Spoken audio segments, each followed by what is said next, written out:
بسم اللہ الرحمن الرحیم۔ السلام علیکم ورحمۃ اللہ وبرکاتہ۔ معزز سامعین کرام، امید ہے آپ سب لوگ خیریت سے ہوں گے۔ دوستو، سب سے پہلے ہم لوگ مل کر دعا کرتے ہیں کہ یا اللہ ہم سب کی جتنی بھی پریشانیاں ہیں، جتنی بھی تکلیفیں ہیں، جتنی بھی جائز حاجات ہیں، جتنی بھی جائز خواہشات ہیں، وہ سب پوری فرما دے اور پریشانیاں تکلیفیں دور فرما دے، آمین۔ محترم سامعین، جب بھی دعا کی جائے تو آپ بھی آمین کہہ دیا کریں، کیا پتہ آپ کا آمین کہنا کسی کی پریشانی دور کر دے۔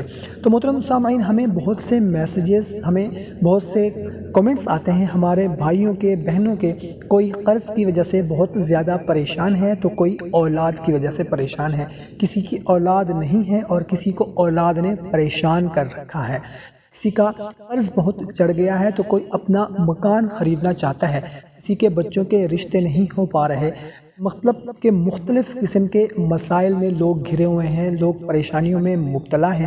ہمیں میسیجز آتے ہیں، کومنٹ آتے ہیں کہ ہمیں کوئی وظیفہ بتا دیں۔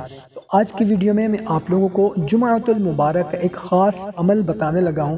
اگر کوئی بھی ہمارا بھائی بہن کسی پریشانی میں مبتلا ہے یا اس کی کوئی جائز حاجت ہے، کوئی خواہش ہے، کوئی مراد ہے، انشاءاللہ عز و جل جمعۃ المبارک کے دن اگر اس عمل کو کر لیں گے صرف ایک دفعہ، انشاءاللہ تعالی آپ کی مرادیں بھی پوری ہوں گی اور آپ کی پریشانیاں بھی انشاءاللہ تعالی دور ہوں گی۔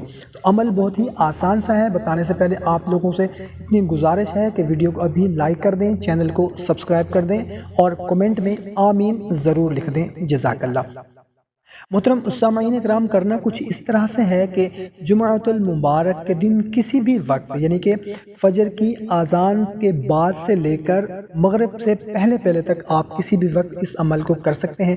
باوضو حالت میں کریں، جائے نماز کر بیٹھ کر کریں، اور اگر جائے نماز پر بیٹھ کر نہیں کرنا چاہتے یا نہیں کر سکتے تو اٹھتے بیٹھتے چلتے پھرتے بھی آپ اس عمل کو کر سکتے ہیں، یعنی کہ جمعۃ المبارک کے دن ہی اس عمل کو آپ نے کرنا ہے۔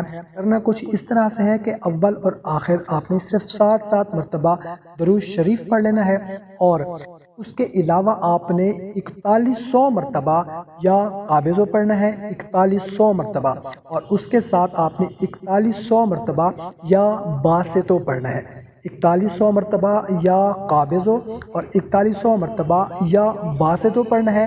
اپنے جائز مقصد کو ذہن میں رکھنا ہے اور اس کے بعد اپنے جائز مقصد کے لیے، حاجت کے لیے، یا اگر کوئی پریشانی ہے خاص تو اس کے لیے آپ نے دعا کرنی ہے۔ انشاءاللہ عز و جل اگلا جمعہ آنے سے پہلے ہی آپ کی پریشانی ختم ہو جائے گی، آپ کی حاجت انشاءاللہ عز و جل پوری ہو جائے گی۔